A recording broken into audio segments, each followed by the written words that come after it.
rumah tangga saya. Saya menikah di tahun 2020. Selama 5 tahun pernikahan, pernikahan kami nyaris sempurna. Memang selalu sempurna. Isinya semua manis.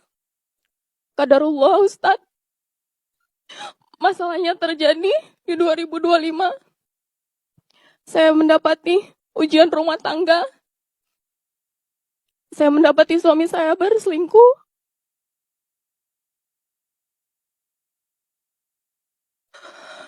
Dengan teman satu kerjanya yang juga berteman baik bersama saya.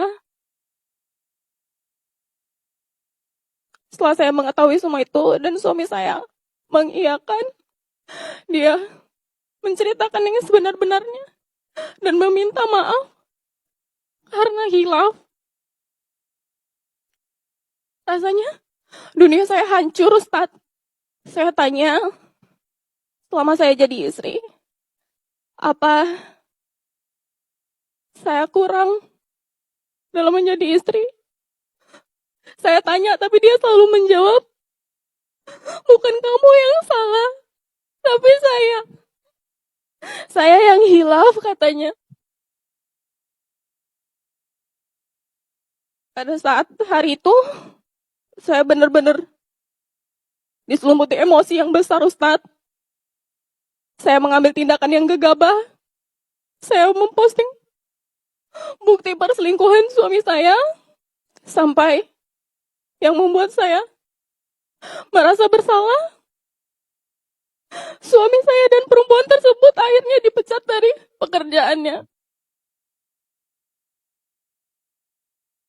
Bagaimana seharusnya saya sebagai seorang istri menyikapi masalah rumah tangga saya ini? Karena sejujurnya saya sudah mencoba memaafkan kesalahan suami saya dan juga kesalahan perempuan tersebut. Bagaimana saya, Ustadz, caranya melapangkan hati saya selapang-lapangnya untuk bisa selalu memaafkan, selalu memperbaiki diri untuk jadi yang lebih baik lagi.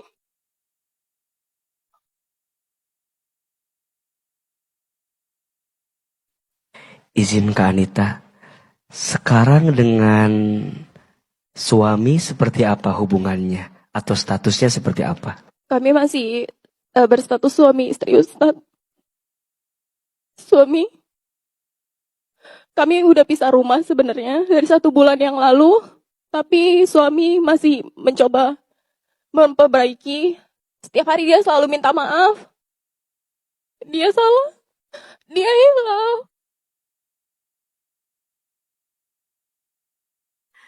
Bunda, pertama Kak Dea terima kasih sudah mau bercerita di kajian hati. Kadang tidak mudah mengungkap isi hati, tapi kadang kita butuh itu untuk bisa sembuh dari setiap rasa yang pernah menyakiti. Bicara tentang rumah tangga, percayalah, tidak ada rumah tangga yang baik-baik saja. Setiap rumah tangga itu diuji dengan ujian masing-masing. Yang harus dipahami oleh semua, bahwa Allah menitipkan ujian di rumah tanggamu 2 tujuannya. 1, menghapuskan dosa-dosamu. Dan yang kedua, mengangkat derajatmu. Kadang, luka itu Allah hadirkan. Allah ingin membuat rumah tanggamu semakin kuat. Walaupun kadang kita bertanya, tapi ya Allah, badainya gak sekeras ini. Ujiannya gak sekeras ini harusnya. Tapi kita harus ingat, la yukallifullahu nafsan illa wus'aha. Allah tidak mungkin memberikan beban kepadamu melebihi batas kemampuanmu. Kita gak bisa milih ujian kita yang mana. Kita gak bisa memilih musibah yang menimpa kita yang mana. Tapi kita bisa memilih sikap kita ke depan mau seperti apa. Tapi saya masih bersyukur. Bersyukurnya adalah suami beliau balik lagi. Mau minta maaf, mengakui kesalahan.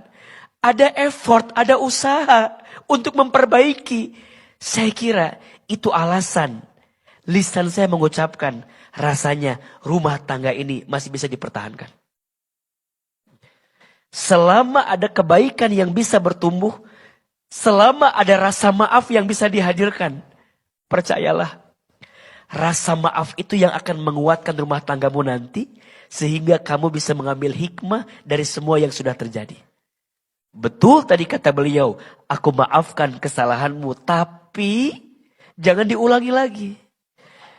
Dan mohon maaf ya, kalau ada seseorang yang harus terbuka kesalahannya, sampai ada orang yang tahu, menurut saya, lihatnya dengan kacamata yang baik. Maksudnya, kadang Allah sengaja membuka aibmu, membuka kesalahanmu, agar kamu bertaubat dan tidak balik lagi membuat kesalahan seperti itu.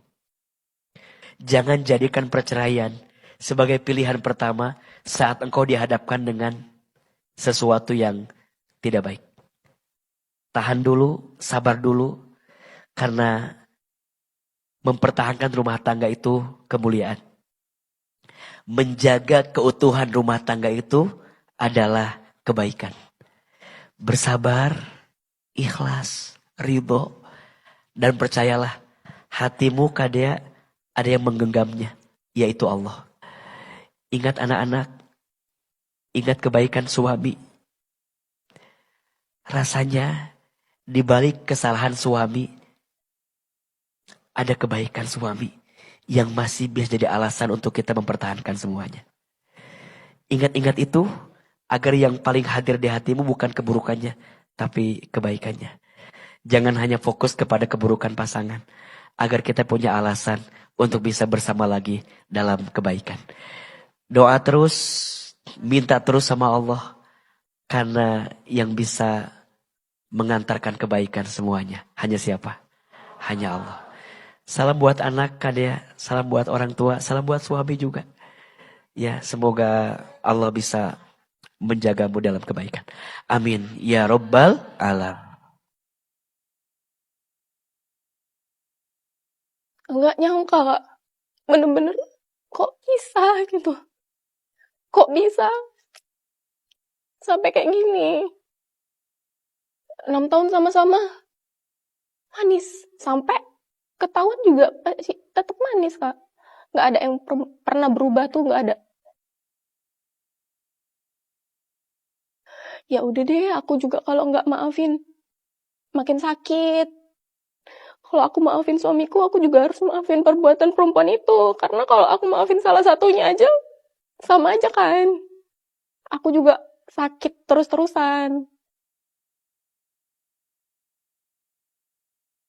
Aku cuma mau bilang, aku kasih kesempatan 1 kali. Tolong dipergunakan sebaik-baiknya. Jangan bikin aku trauma lagi. Nangis sampai gemetaran lagi. Tolong dijaga kepercayaan yang udah aku kasih 1 kali ini.